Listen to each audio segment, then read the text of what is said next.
The inaugural talk for the City Forum for spring 2016. And it's my pleasure to introduce the speaker today, who is Professor Dowell Myers from the Sol Price School of Public Policy at the University of Southern California. So it's always fun to introduce Professor Myers, who's actually a repeat speaker many times at the City Forum, because we're lucky that he has other reasons to come to Austin, and we can have him come join us and share with us. Of course, we're always happy to see him because he's also a past member of our faculty, and so it's kind of coming back home with him, right? It's fun to see him. It's also really enjoyable to hear and listen to things that Dowell has to say, because I've always found that when things are getting kind of hot on the planning professor's listserv and things are kind of firing, he's always been the voice of reason. In my mind, it kind of says, there's 4 things going on here. These are the things you all need to see. And I find that to be true in his scholarship. I highly respect and admire his work. He's been a recipient of multiple awards for his research work. And I think in many ways his focus on some of the most important demographic shifts, cultural changes, social justice issues that he's looked at over the decades have been very, very important to the planning profession and the academy in terms of things that we really do need to pay attention to. So it is a really great pleasure that I introduce Dowell Myers to you to talk about his research today, peak millennials, major forces behind their growth in cities, and now their expected decline. So please join me in welcoming Dowell. Thank you, Bob, for that nice introduction. Is the microphone on? Hopefully you got it on. It's really a pleasure to be here and speak in this room. I've never actually spoken in this room before. And you guys are lucky you have a good seminar room. So I'm going to bring all the bad news here about how millennials are dying and going away. Are there any millennials in the room? Well, obviously that can't be true, right? How can you die and go away? But the phenomena of millennials is a phenomena, and it's a phase, it's a temporary phase. And as planners, we're supposed to think ahead about what comes next so we can make land use plans for the future, so we can make sure there's adequate housing supply before we run out of housing. Like that's what we were supposed to do 20 years ago. Obviously, we didn't do it then. We're not doing it today.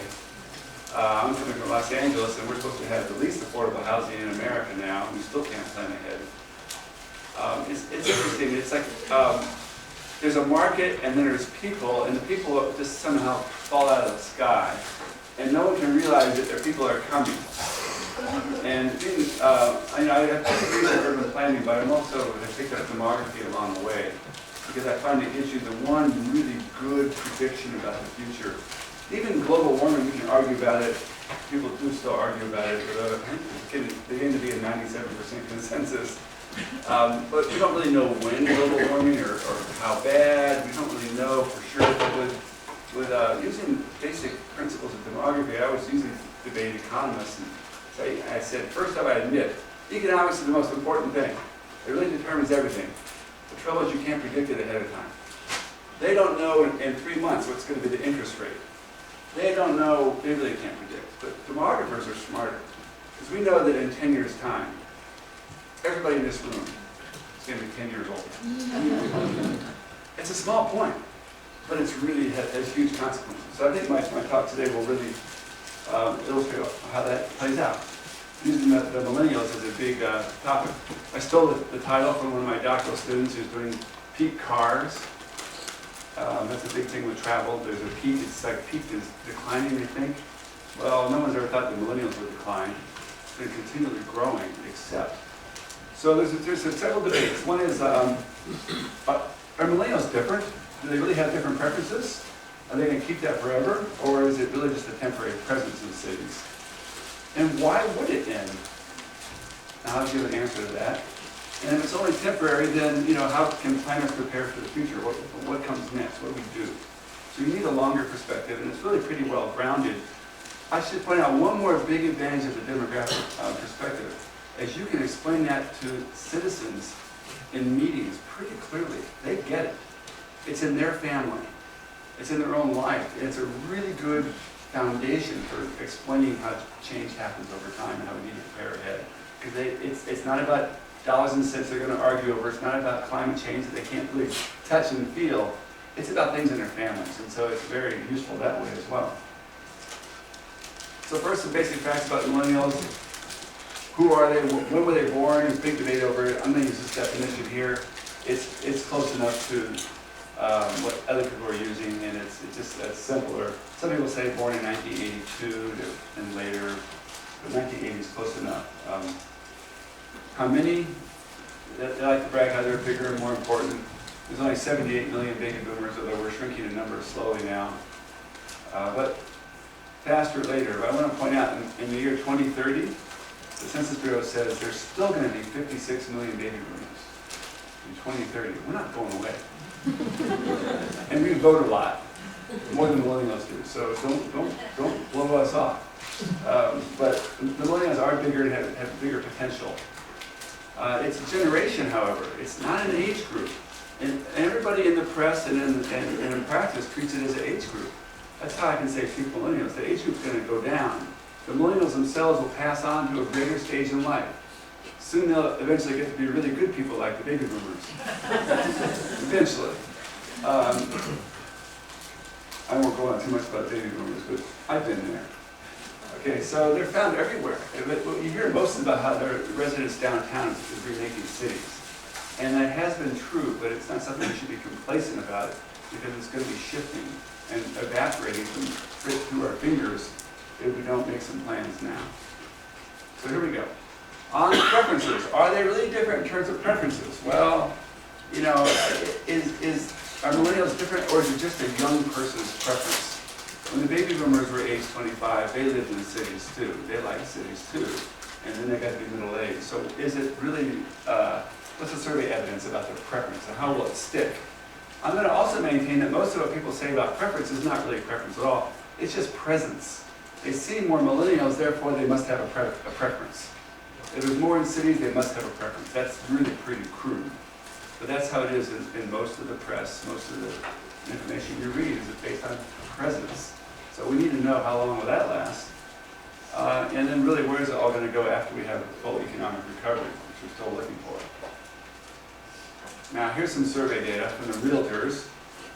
They've done a number of surveys several years in a row because they're really concerned about this issue themselves. And so just looking at people under age 40, we asked the question, for me, car is king. Nothing will replace my car as my main mode of transportation. And under 40, 26% agree with that. No, this is who disagrees, I'm sorry.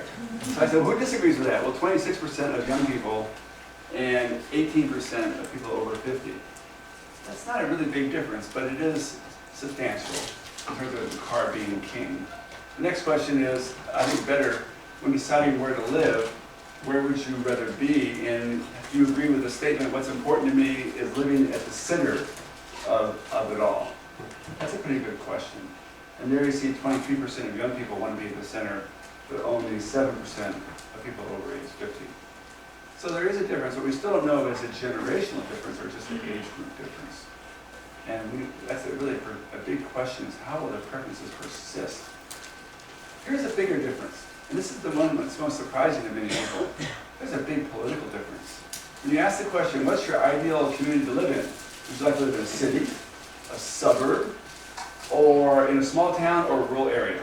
Those are your options. Guess what? People who say they're liberals, 46% choose the city as their ideal. For people who say they're conservatives, only 4% say the city is their ideal. There's a big political difference. And just to follow that up, there's another survey question that gets the same point. This is more specific though. Now we're talking about ideal community type. If you were going to be moving today, where would you most like to move? What kind of community? You have two options, option A or B. A is this community where the houses are larger, but they're further apart, and the schools and stores and restaurants are several miles away, so we have to drive everywhere. Or, option B, a community where the houses are smaller and closer together, but schools and stores and restaurants are within walking distance.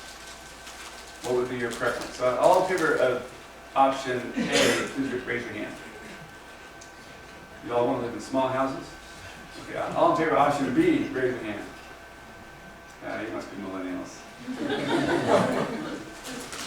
Well, but the big difference here isn't between the millennials, it's really on this political dimension. So the American public splits 50-50 on these two options. That's why it's a good question.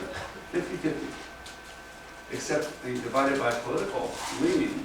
Those who are liberals, 21% want a large house, drive a lot. And conservatives, 75% want the large lot, drive a lot. That's a pretty big difference. And I bring it to your attention for two reasons. The first one, if you're planners, you face this every day. There is a big political dispute, a big divide over what's good. What's a good city? And people who are more conservative, they see it one way, and people who are more liberal see it another way. And it's nothing about equity and justice and all that. It's more this lifestyle, this idea of living with, more compactly and conserving resources. It's a whole ethic. And that's hard to change. So you have to work around that.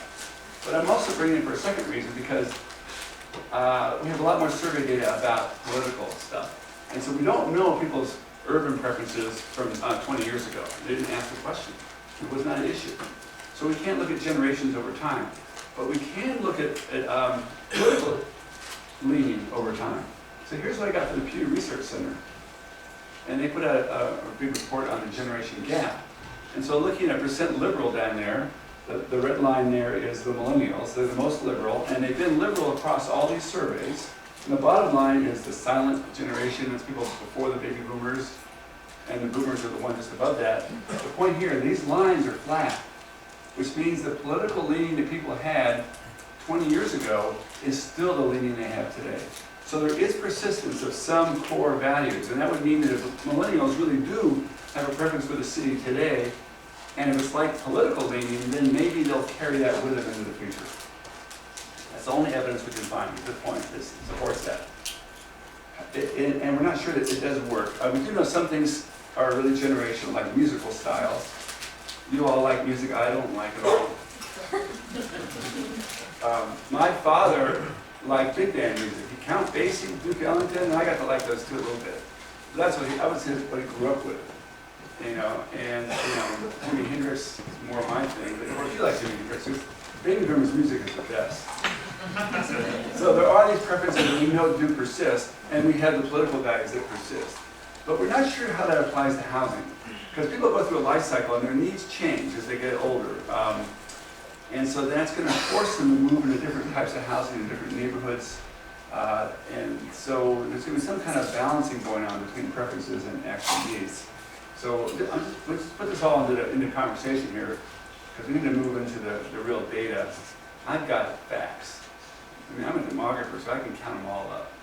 I got lots of facts. I even have some geographic facts. But first, on urban presence. Here's one of the striking findings that my colleague John Pickin and I found almost a decade ago, where we realized that this is the number of native-born people turning age 25 each year, from 1910 to 2010.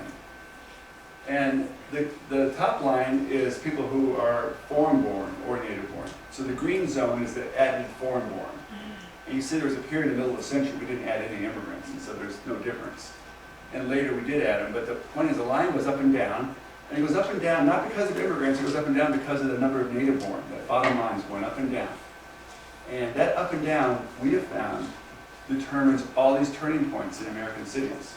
So the first turning point there is the 1950s, when we had the growth of suburbia. Well, we also had the hollowing out of cities, because there weren't enough young people to fill up the apartments in cities. They were losing young people in total in the nation. And then on top of that, they were building housing in the suburbs, so they lost them also to the suburbs. But there was a total decline in young people. Then, what's that number two phase there? That's when the baby boomers hit the 20s. And there's this long boom for about 20 years of rising number of people aged 25 that were being born 25 years earlier. And now here they come of age at age 25. And that long boom is what really has shaped the urban areas as we know them. That's what really drove the housing affordability problem. And gentrification started with that. All these issues that we know today were started in that long boom. Then the third phase there, more recently in the 90s, we had a shortfall of young people. We had all the boomers moved on to age 40s and 50s, but because there weren't enough babies born back in the 70s, there was a big shortfall, and that took the bottom out of apartment markets. There was no apartment construction. Well, the U.S. went from I remember the number here, from like 40% of all construction was in apartments. It dropped down to 20% and stayed there because there just weren't any young people to fill up apartments. And now we're at phase 4, where there's been a resurgence here. And so this is creating something new, and it's really become a young people's city again, because now, after decline, now there's growth among young people. So let's just take a look at where they live. And I want this one graph here, which is for Lincoln Institute for Land Policy. They published their report just in January this year. And I'll give a chapter in chapter 2 with my student, Yo Jung Lee, and myself. So here is looking at distance from City Hall. On the left is like zero, ground zero is City Hall, and this is distance like up to 80 miles out away from City Hall. And this is the growth that occurred in the 1990s. And you see there wasn't any growth, it was loss everywhere. The average loss in the US was 5% in this age group. And the important point here is that's pretty much constant the whole way out from the middle of the city. They were losing young people everywhere, downtown, suburbs, exurbs, everywhere, because there just weren't enough young people in the nation. It was declining. And that's normal. Normal is what people saw the last 10 years. That's what they always think. And then they plan the city for the last 10 years. When they plan ahead, they don't realize that's, no, that's the old normal. There's a new normal now. They can't get their head around it. They're always fighting the last war. They're always looking backward and planning for the growth trends that were traditional in the last decade. So this is what you got. Loss of the young people. They weren't planning for nothing. And so here's the next 10 years. This is from 2000 to 2010. Suddenly, there's a resurgence of young people across America. And where do you see the growth being the greatest? Well, there's a lot of growth in the suburbs. And many of those millennials in the suburbs are living in their parents' basements. But they grew up in the suburbs, so they're out there. And then there's also downtown, and there's a little bit of a loss of, or a big dip, like 5 miles out from City Hall, 5 to 10 miles, there's a dead zone where no young people want to live there. Either live way out in the suburbs or they live way downtown. So that's everybody aged 20, 34. But in addition to that, millennials are oftentimes defined as, the impacts anywhere, defined by people who are college educated. So I'm going to look at that more closely. Because here we're looking at age 25, 34. This first one here is, the bottom line is just the age group, everybody in the age group. And the next one is the age group with a college degree.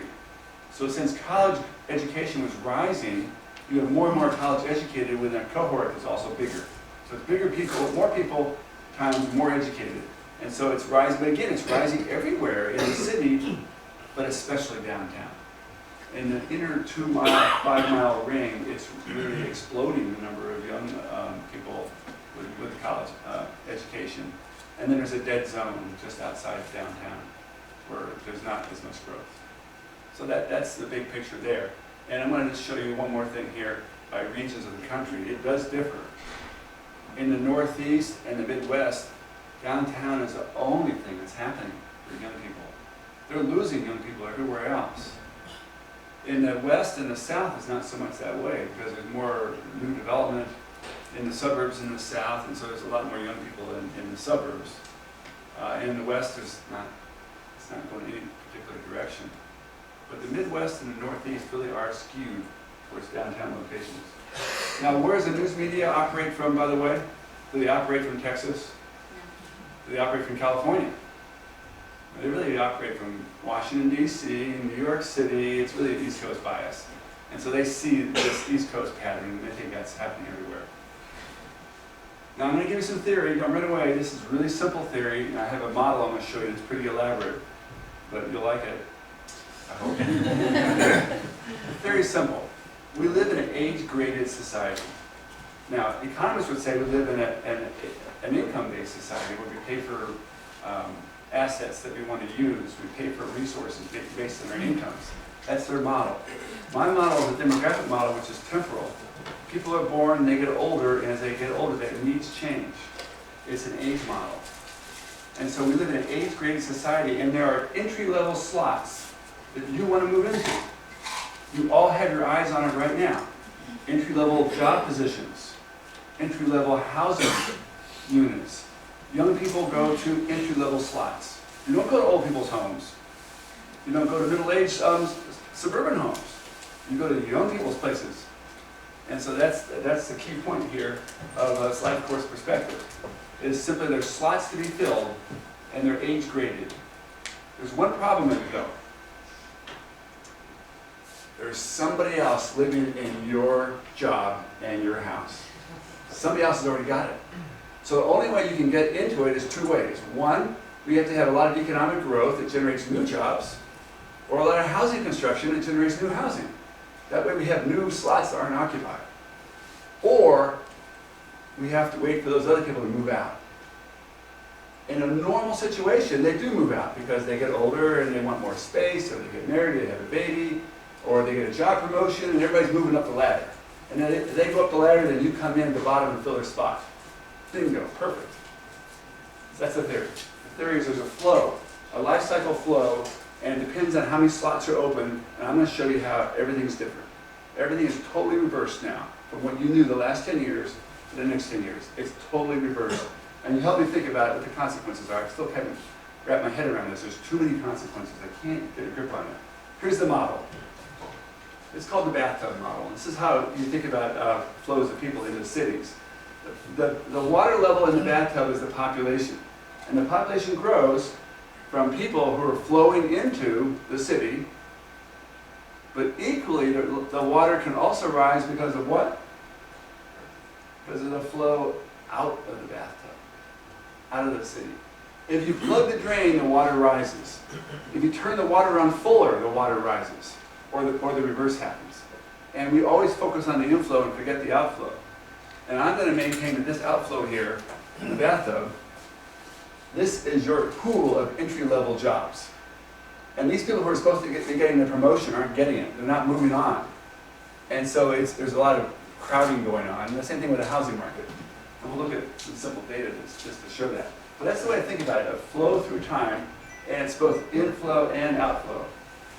All right, so now here we have, well, just a simple explanation of inflow is that it's the number of eligible candidates, how many people are there, but it also depends on their preferences. Do they really want those slots? And their ability, do they have enough resources to purchase that slot, or is there a big enough supply of those slots? You need to have both of those going. And the outflow, the same dynamic works. So preference is a desire. It's not just where you live. It's a desire, and the desire is hard to measure. So usually people resort to presence. Are they there? If they're there, if it's a growing number, they must have a higher presence. But I'll maintain it could be a growing number because the outflow is plugged. It's a growing number because nobody can get away. It's not that they want it, they can't get away. So we have to pay attention to both ends. So here's the heart of my presentation here is these three reinforcing cycles. And each one of them is pretty obvious, but no one ever put them together before. So I'm hoping this will be an article coming out here later in the fall. But this is how it works. So there's a rise and fall of births 25 years earlier, as I've already previewed for you. Secondly, there's a rise and fall of employment growth. Did employment go down in time recently in any substantial way? I mean, it's a very big deal, and somehow we all know it's there, and we don't want to talk about it. Well, you better get a grip on it. And what happens when employment growth resumes? It's going to have an impact also. It's like a tsunami. What's the impact of a tsunami? It's because the water went out. When the water recedes, it sets up the whole thing. So you have to pay attention to both ends of this. And then there's the housing life cycle, which is where I specialize more in my work, and you probably have more interest as well. And that dynamic has also been plugged up. So we'll look at all these real briefly here. The first cycle is pretty interesting. So my title, Peak Millennials. How can I even claim that? I have a hard facts. Here's one. This is the number of babies that were born each year. And the peak millennial birth cohort, 4.2 million, was 1990. How old are they today? They haven't had their 26th birthday yet. They just turned 25. The peak millennial is 25. And after today, there are fewer millennials arriving at age 25 each year. The importance of this is that what's happened in cities is that before that peak, starting from 1975 to 1990, 32% increase in the number of young people. So we've had this long, long ramp up for 15 years of more and more and more young people showing up in cities, and therefore, I guess they had higher and higher preferences for cities, or is it just where young people go? But whatever it is, they are piling up in cities. And now, after this year, I think they begin to subside because they aren't flowing in as fast. The faucet on the bathtub is turned down now for the first time. That's cycle one. Not enough by itself. But the key point here, linking it back to theory, is if you have more 25-year-olds, what do they do to each other? They just show up and sit there passively, twiddle their thumbs. They compete. They want your apartment. They want it before you get there. They want your boyfriend. They compete. They compete. And the key thing here is that they don't just compete with 25-year-olds. They actually compete, in my theory, with people who are 25 to 29. People a little bit older who have all those good jobs already, who already occupy that apartment and got there earlier. They're a little bit older. And so as the number of those competitors goes up, it really puts the crunch on for young people. So that's the key point here. They're fighting for these entry-level housing and job positions. And so here is the annual growth in the number of 25, 29-year-olds. And you see there's a period there before 2000 when they were actually losing people aged 25, 29. And then the millennials are the red cohorts here. And when millennials come along, well, good timing, they just explode the number of young people. And so they're facing all this competition from their peers, slightly older peers. Then it goes negative here. There's a period coming shortly when the competition will slack off again, when there's not as many new arrivals. So now let me combine this. This is just the number of people. Now let's combine it to jobs. If there's enough job growth, we're fine. So the millennials go up 2% and jobs go up 2%. Perfect. All right? Well, it's not so nice as that. Back in the Clinton years, if I can be political, just political reference, just for your orientation. Back in the Clinton years, we actually, was the last time we ran a surplus in the federal budget. It's been deficits ever since. Well, back in the 1990s was actually a booming economy because of the Clinton administration. Well, maybe, but look what else was going on. You look at the employment cycle back in those days. I'm going to compare now the growth in the people and the growth in jobs over 5-year periods, the average rate over 5 years. And here is the people. And back in the 90s, we didn't have any competition. We were losing young people. So you show up at an entry-level job and they beg you to take it. Please take it. Because Joe just graduated off to a better job and we can't find a replacement. These people had it so easy in the 90s because there was just no competition. Then the millennials are the big camel hump there. They're fighting each other. And it's gonna slack off in another 4 years. So hold your breath. But here comes the jobs. What do jobs look like? The jobs are going to come in as the green dot, the green line. In the Clinton years, jobs were booming. We had all this job growth, all these new positions, and no young people to take them. Those guys had it good. That was a pretty good situation. And then in comparison, here's the millennials, and they show up in the Great Recession. Booming numbers of people. What happened to jobs? Totally tanked. 0 job growth. 4 years in a row. 0. And meanwhile, the bathtub faucet's on full. And people are filling up the bathtub, and there's no jobs. Now, fortunately, we see that the number of incoming young people is going to drop off, and the current employment projections are about 1% growth per year, or 5% for 5 years. And that's going to be more jobs for the first time than people growth for the first time since the Clinton administration. I don't care if it's Republican or Democrat who's elected president. This is what's going to happen. They're going to claim credit for it. They don't want to talk about it. They never talk about demographics in politics, I've discovered. That's why people ignore it. It's not in the news. Why do they not talk about it? There's two reasons. Number one, if it's a bad thing, they can't stop it. They got no solution for aging. They cannot stop it. And a politician who doesn't have a solution will not acknowledge a problem. Because as soon as I've witnessed this so many times in my career, as soon as the politician says there's a problem, then the microphone goes in, Mr. Mayor, what are you going to do about it? And to my astonishment, they always try to have an answer. They never say, oh, that's beyond my scope, it's a state problem, I've got no idea. They never say that. They always have to act like they're in charge. They got no solution to aging. They got no solution to millennials getting older, no solution to baby boomers getting older, no solution to immigrants even. You know, immigrants are a federal issue, the mayor can't do anything. No solution, anything. And so they won't talk about it. And if it's a good thing, they won't talk about it because they won't take credit for it. If crime goes down, oh, it's because of my good policing policies. You know, they want to always take credit for the good things and not discuss the bad things. So that's why you don't hear about it. But the 1990s were really a glorious time for young people and for the economy. And I think that it's coming here again. Now we've gone through the worst time since the Great Recession for young people. And we're about out of the woods here. So that's how I see it stacks up. So then it ties into the housing cycle. It's a little harder to figure this out. That's where a lot of research needs to go right now. How does that tie into housing? I've got 3 projects going on right now. There's room for a lot more. Here's how housing demand varies over the life cycle from, you know, it really starts from like age 18 about to 95. The orange area there is the percentage of people who are renters, renter householders, the head of the rental unit. And the red zone is people who are owner householders. And the total height of the line is household formation. And you see it's just a rapid, it's a rocket ship taking off from age 20 to age 40. Huge transformations here.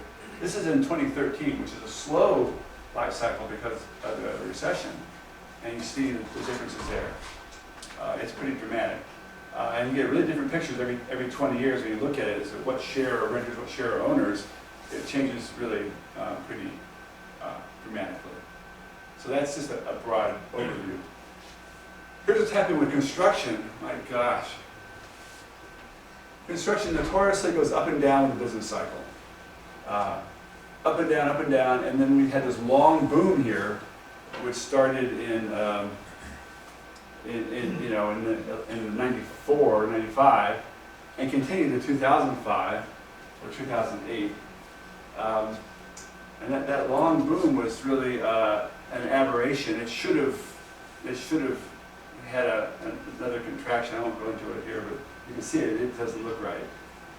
Meanwhile, there's apartment construction at the bottom down there is really low, for reasons I told you. There weren't enough young people to fill up the apartments. So, by the way, 2/3 of the occupants of new apartments are under age 35. That's just who lives in them. That's true in the 1980s, true in 2000. 2/3 of the new occupants are 35. If you don't have a growth in people who are young, you can't fill up in new buildings. It won't. I can give you an explanation for why it's so, but that's just the facts. And the developers backed off for a long time. And now we have a deficit of rental housing when we need a lot more of it because it wasn't built. So it's starting to perk up a little bit here, but not nearly enough. And so that means that there's not a lot of new opportunities being created by construction. Some cities do a little bit better, but even Austin is not keeping up with its demand as much as it's building. So most of your new openings are going to come from, use the term, used housing. They call it existing housing. People have to turn over old units. That's like 3/4 or up to 85% of the openings come that way, not through new construction. So this is not the whole solution, but it kind of primes the pump to get everything flowing. Because as soon as they build new construction, then I move out of my old unit into a new unit, and I free up a vacancy in my old unit. We call it vacancy chains. And so it ripples forward, and it's really beneficial that way. But it's not getting there yet. The forecast, well, we see permits already happen. This is completions. We already have permits. We know that construction is going up a good 40% next year. So what it means for housing demand is that then when we try to figure out if there's all these people coming and there's not enough housing, what gives? Well, what gives here is total household formation. And I measured it here relatively to the year 2000. there's a certain percent who are supposed to be expected to be household heads each age. So this is looking at it across these age groups from 2024 to 4044, and you see the biggest bending is happening at the bottom. The youngest people are the most flexible. They're the ones backed up into their parents' basements. They're the ones who just aren't getting into the housing market. They're doubled up with roommates, or they dropped out and lived on a hippie commune in Oregon, or they went to the military, went to college, dormitory. They're parked off site. They're not in the housing market. And so relative to the baseline of 2000, this is how much it's bent. So 2013 is after the recession. You see that's bent much more than 2006, which is before the recession. And so if you slow down your household formation by 21%, that means that effectively you reduce the size of your cohort that's in the housing market by 3% per year over 7 years. And so if the cohort's growing 3%, they just simply shrink the household formation 3%. And that's how they're fitting into the housing market, is by shrinkage and doubling up. And that's just total. Now we look at it by renters. And in renters, we've seen something opposite happening. There's been an explosion in renter formation among people who are middle-aged, who are not really supposed to be in those apartments. But they're in apartments, and where are they getting those apartments from? Well, if I can use a verb, it's not really a polite verb, but it's neutral. They're cannibalizing those apartments from young people. Those are, or they're getting them from poor people.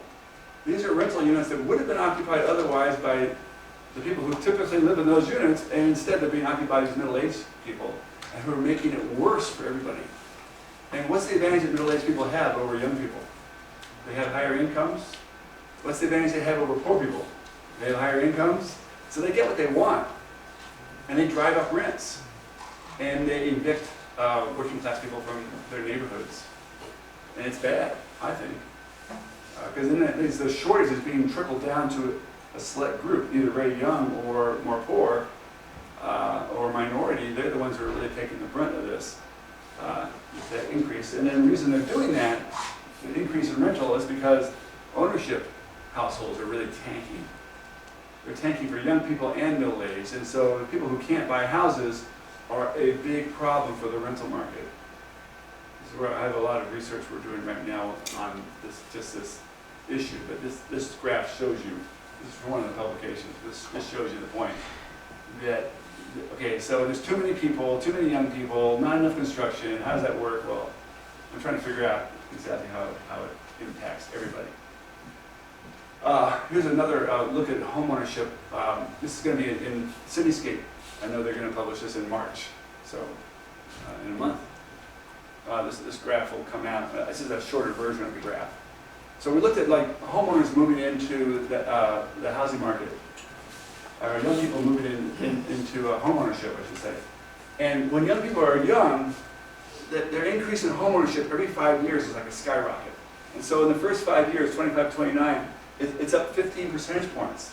Their homeownership rate just shoots up. And then the next 5 years, it shoots up another 15%. And then at older ages, it's slower and slower increases because they get up to 80% homeowners. So it's shooting up like that. So we looked at it in different decades, or different intervals. This is like the late 80s. And then here's the rate of increase in the early 90s. And here's the increase in the late 90s, those Clinton years I was telling you about. So now the employment was booming, and people were really, and house prices were kind of low still. And so they were, every age group was buying a lot of houses and rapidly increasing their homeownership rate. Here comes the housing bubble. You think it might go up even more. Well, it did go up, but more slowly. Because now, now housing is getting more expensive. It still increased at the purple bars there, roughly the same as before. So at age 30 to 34, there's still about 17% increase in our homeownership rate in 5 years' time.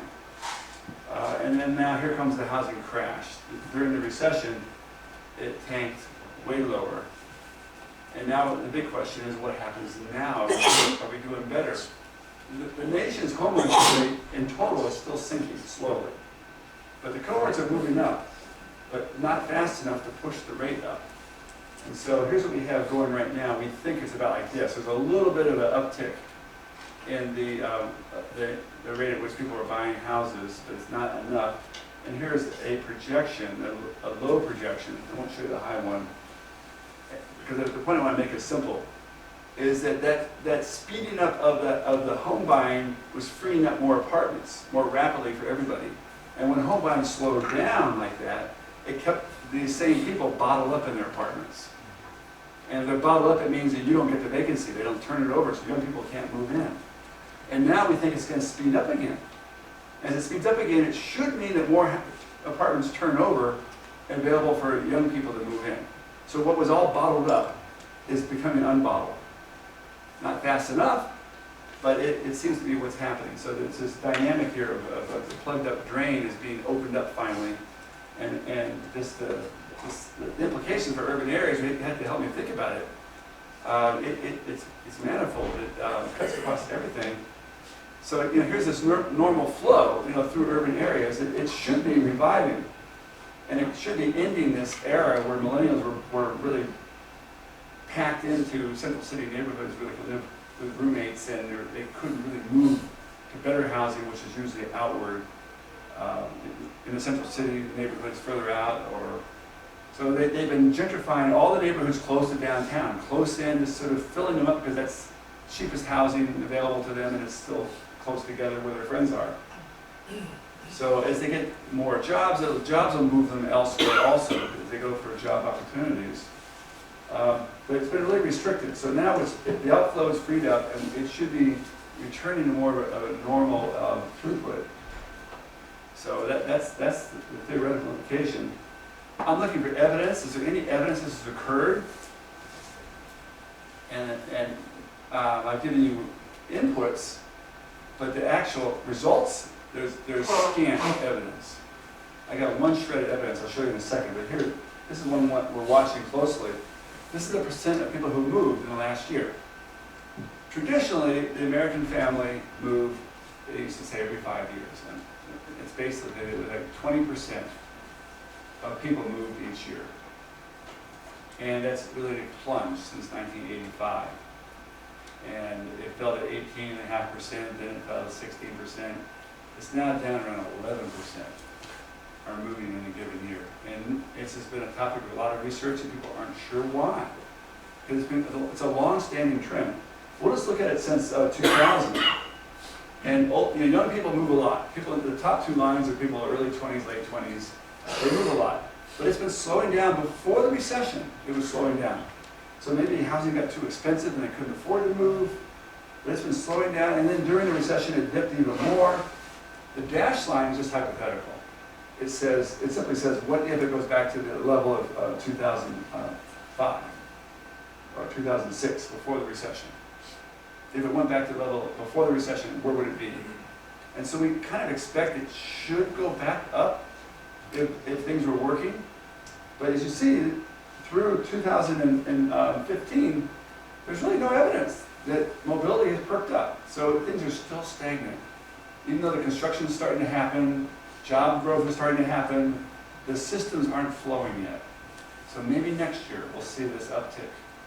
Maybe, I've been saying that for like 3 or 4 years now. Everybody has. After the recession, well, this year we're going to have a recovery. Everything's been slowed down so much. So that's a mystery there. But here's one piece of evidence. The Census Bureau does look at net migration between different counties. And this one demographer, Ken Johnson, has figured this out, is comparing the movers in the 2011, 12, 13, 14. And in 13 and 14, there's this revival of out-migration from large cities.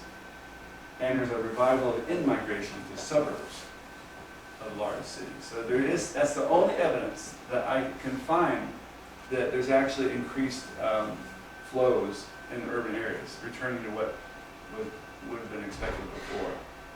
That's it. There's no other evidence. So what I'm really giving you is just sort of a prophecy that logically should happen based on all the inputs. Let's get down to the conclusion. Is this the end of the millennial era? Don't worry, you get the prize. You get to get older. All right, so the millennials are free to leave now. They're not bottled up the way they were. All these cycles are now harmonized. They used all three work together to constrain millennials before, during the recession. And now afterwards, they're starting to all work the opposite direction to free them up. There's fewer competition arriving in young adults. There's more job growth, much more than before. And there's more housing opportunities now than before. All these things are moving in the opposite direction, so it should reverse those trends that were there before. And they're free to go, if they like. So what I hear from planners is lots of concern about, well, what if we don't want them to go? We like our cities to be full of young people.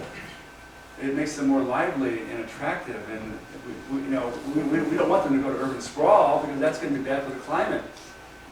Well, yeah. So there's lots of reasons we'd like to keep them in the city, but it's a free country, and if people want to leave, you can't hold them down. How would you make them want to stay? So this is the real question for planning. So the takeaways come down to things like this. We know that supporting conditions have all shifted. Decline is in sight, and there's no room for complacency at this point. This could all unravel within the next 2 years. You'll hear about it in the press. And then when the press start talking about it, then it'll make everybody panic, and they'll speed things up. So it can happen very quickly. But millennials are growing to a new life stage. They're getting older 1 year at a time, and they're tired of being doubled up in that little 2-bedroom apartment. So can the city find other ways to accommodate them? That's the question for planners. Now, I think the favorable experience of living in cities is going to make urban living a lasting habit for at least some millennials. But as you saw from those surveys, not all the millennials want to live in cities. At most, 46% said yes to that. And in terms of the car being the king, only 26% of millennials disagreed with that idea. So that means 3/4 thought the car maybe was the king still. So it's not all millennials to begin with, but it is habit forming, and you should be able to hold on to them. However, the problem is this, that their urban preferences could be satisfied just as well in outer districts of the city, not downtown at all. Or out in the suburbs, in walkable areas in urban villages in the suburbs. They're actively trying to create this, right? TODs. There's a lot of effort to create these walkable areas that will suck millennials out of the city and steal them into the suburbs. So that can happen also. And then there's a haunting question that people keep asking me is that, well, then who's going to replace the millennials if they leave?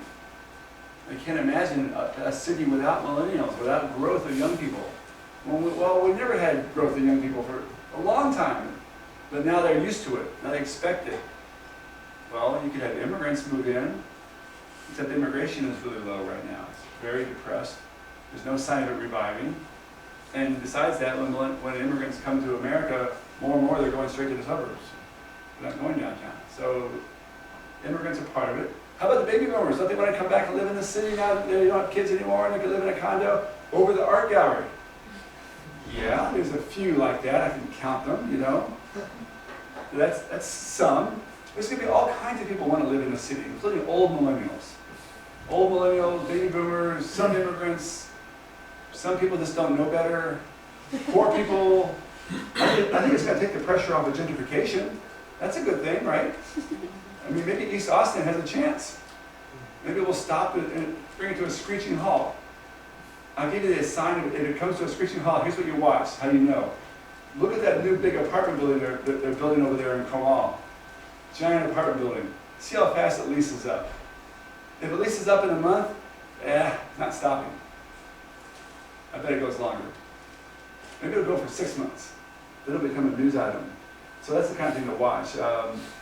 But as long as it can keep leasing up apartments in East Austin, then that won't be any respite from gentrification. The future remains to be determined. It's in your hands.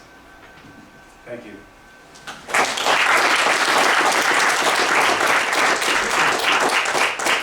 Okay, lots of food for thought there. Questions for that? Okay. One of the most interesting slides, or most surprising, was the one you had on sinking home ownership rates and the fact that people in their middle age were staying in apartments. Is there a reason why that is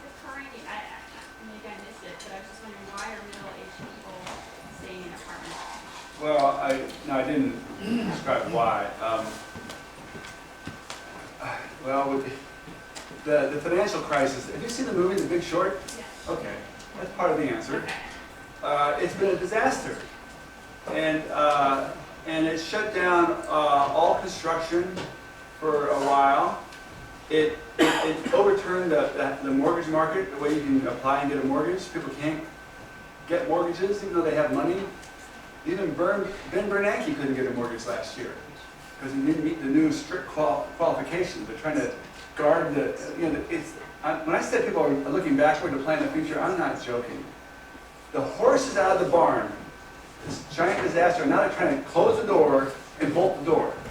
That's not the way to do it. That's the instinct people have. And so they really tightened up the mortgage lending, so it's hard to get a loan. The economy's bad also, so people aren't sure about their future employment. Everything's gone against it. House prices are still high. That's not a problem. Well, maybe it is a problem. They're too high.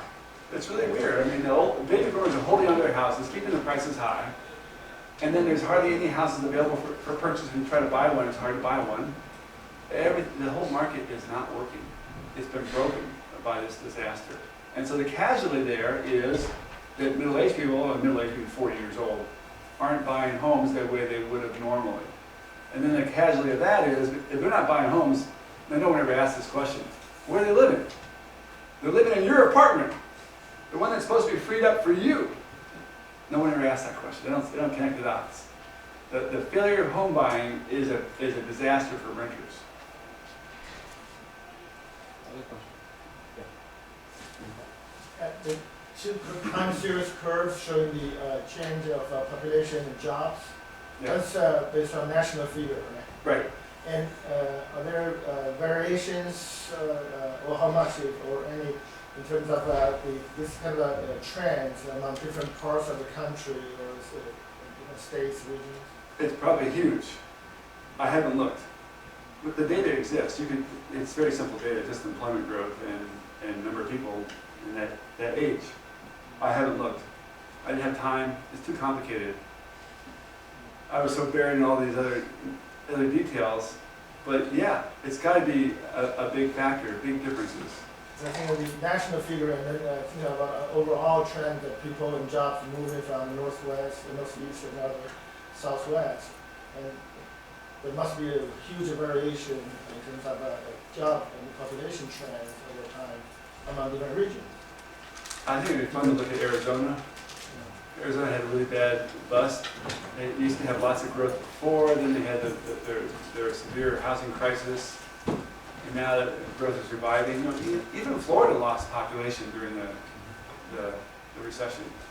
I'm from Florida. That's never happened. It always added lots of people. They actually lost people. So those turnarounds in those states have been pretty dramatic. Austin's been more stable. It's been steadily growing since I was here, 40% per decade. I used to joke that people thought it wasn't fast enough because it was still below the speed limit. So if you're going like 65 a decade, what is that per year? It's like 10% per year. Whatever. It's outrageously high. And it's very hard to grow faster than 30% per decade and keep it going steady. And Austin's been exceeding the speed limit.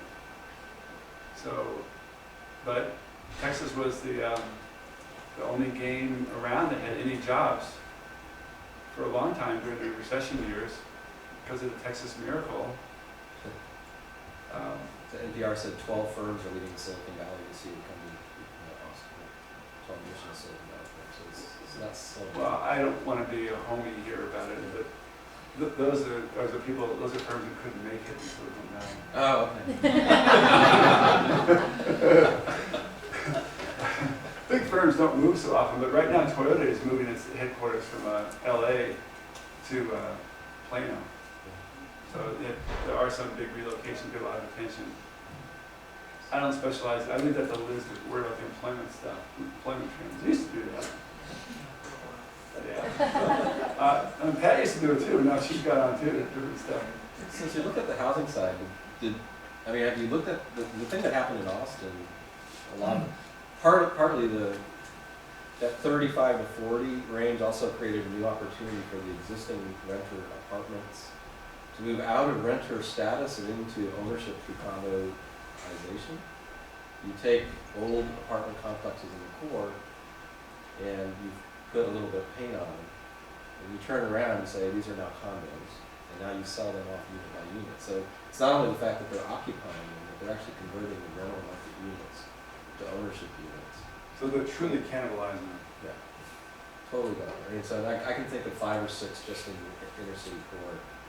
Probably it's a lot more than that. Just my own neighborhood, I can think of multiple complexes that may be transitioning. There's a huge housing shortage. It's really in every city. I think every employment prospect should come with a EIR. Well, with California, it's Environmental Impact Report. And then part of the environmental impact report needs to be a housing impact. What's your housing affordability impact? But they don't monitor it. It's like an open pool of resources, and no one keeps track of it, if it's empty or not. Yeah. Liz? On the demographic slide you showed that showed where the peak was, the peak in The peak code? number of people 25 years of age, and then you said it's going down. It looked like it was going to go back up again.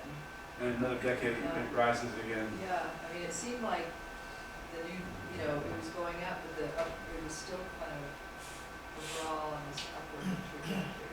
Yeah, well, overall, I think everybody reacts to the changes. I mean, if you have a decline for like 5 years in a row, it'll be felt. Yeah. And then it will revive after, so the peak is in 2015, and by 2015, we're back up again. But you can't get to 2015 without going through this gully.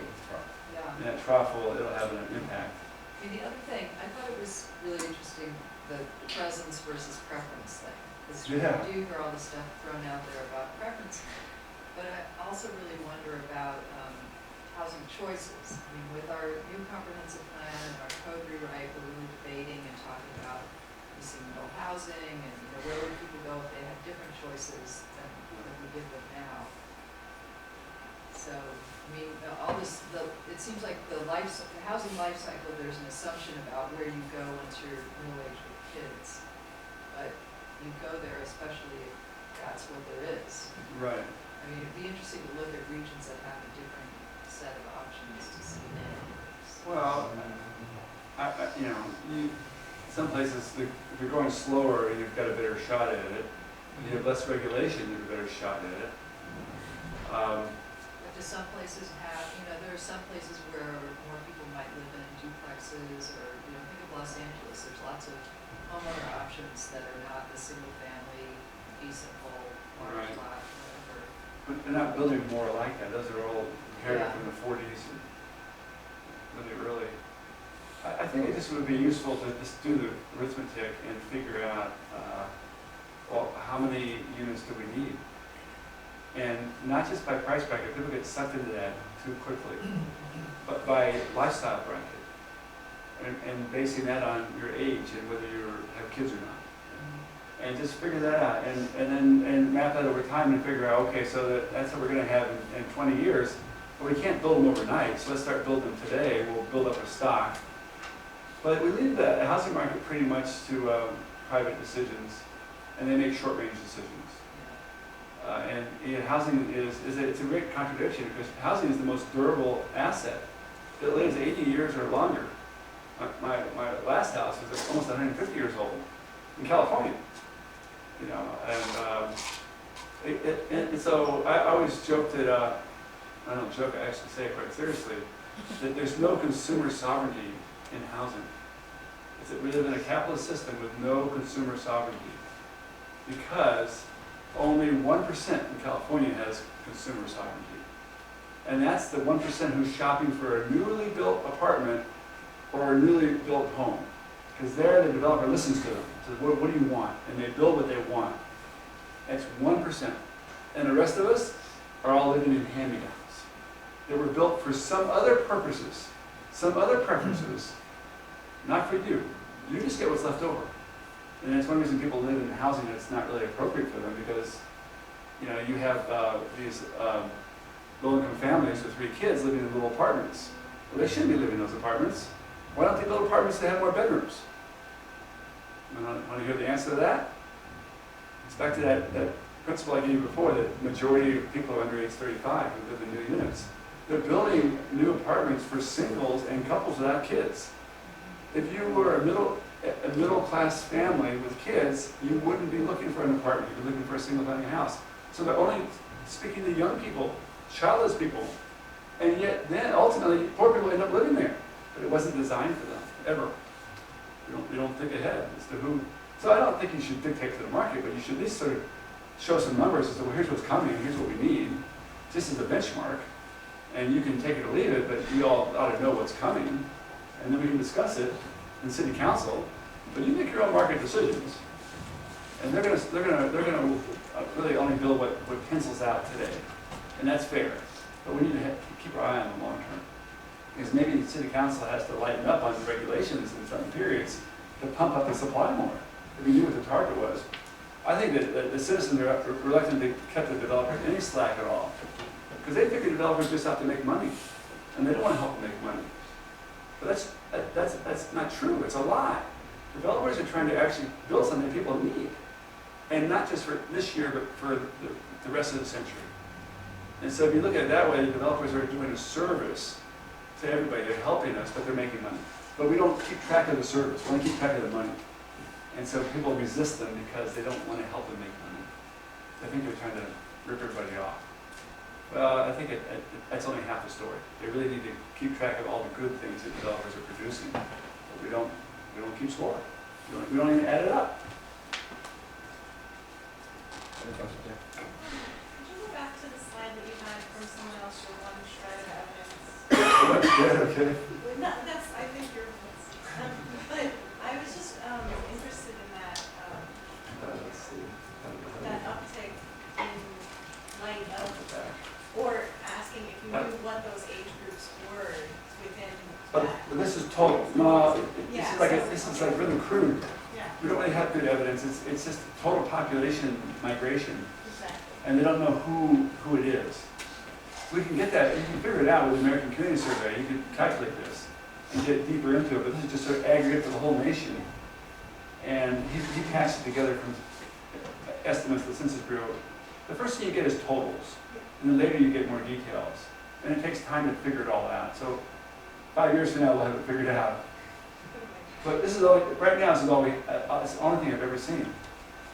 And I guess he knew it last year, but it wasn't until he saw the trend 2 years in a row that he thought, okay, now it's a real trend.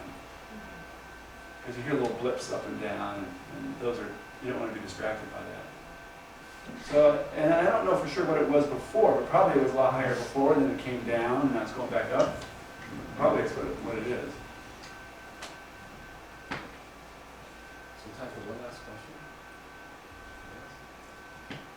I guess I had just one last one, which was, which you just mentioned, is I didn't hear the changing demographic of the typical households, or how that's varying by region, and how that plays out in some of what you're looking at, because households are delaying having children. Household formation is, as you said, there's low income, no kids as a lifestyle choice. Single households are kind of viewed by some of them as a rising lifestyle choice. So how does that play in? That's a really good question. I'm glad you raised that. I ignore all that. But being a demographer, I had the luxury of picking and choosing what I think really matters. And typically get dazzled by it's like a Christmas tree. They hang all these ornaments all over it, all these little demographic wrinkles, and they're very distracting. There's certain core concepts, and I like the age concept because it's so predictable, and we got good data on it, and it relates to the other stuff. So I pay attention to it, and I say I ignore it, but not true. I don't talk about it. I don't want to distract people from the main message. 58% of the young home buyers in the realtor survey have no kids. So are kids important or not to home buying? 58% have none. 3/4, 80% are partnered or married. I think that's a big factor in home buying. People want to have a joint project they do together. And so they either married or they're partnered. 80%, but 58% of all the homeowners don't have any kids. So the kids, and most people who are homeowners used to have kids, don't have them anymore, and they still own a house. So, I think the marriage thing is a factor. I think the kids are really not. Obviously, when it comes to choosing location for schools, it's huge. The young buyers are not usually buying in school districts. They're buying in older neighborhoods. It's different. But just one more, yeah. I just wanted to offer one thought of maybe what could save cities despite everything they told us is, I wish I remember where it was, but I saw a study that seemed to suggest that it's becoming more and more important for those dual income, college educated couples to live centrally. And a lot of that is just because even if both people work in the suburbs, chances are the location that offers the best access to both jobs is central. And those are the kinds of people, I'm projecting here, but those are the kinds of people who are under a lot of time pressure and juggling things the most, especially if they have kids. And so they're just trying to minimize their commute time. So maybe that could be a factor that could keep some of these people central or relatively central even as they get moved on every day. That's a good point. I think that's more important than kids is dual earner couples. Because really the most precious asset we have is our time. And the time constraints really are huge. And so essential, so the question would always be, and in fact, Paul Krugman had a great op-ed on this last fall, fall of 2015. He kind of summarized really nicely a lot of these issues from a labor economics perspective. And commute time and time shortage really is viewed as important. The big question would be, why wasn't that important 10 years ago? Why is it important now? It wasn't, well, there's more people like that now. But it depends on where the jobs are located too. So the jobs were moving towards the suburbs before, are they moving back to the city now? So we need to look at the geography of jobs and then the geography of these types of households and how they're changing over time. That would be the way to do it. And that's the kind of job location thing I think would really need to be done most, not regionally so much, but within the metro area, how is it evolving? And maybe pick prototypical metros and look at 4 different metros, see how that's working out. There's a lot going on. There's a lot of dynamics, and it's that boom and bust in the middle is so extreme that it's ruined all the data series. And you have to figure out how to work. You can't just do a straight line through it. You got to follow it. It's pretty interesting right now. I gotta say, it's more interesting than any time since, since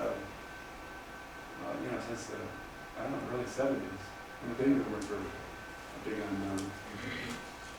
So. Okay. Thank you.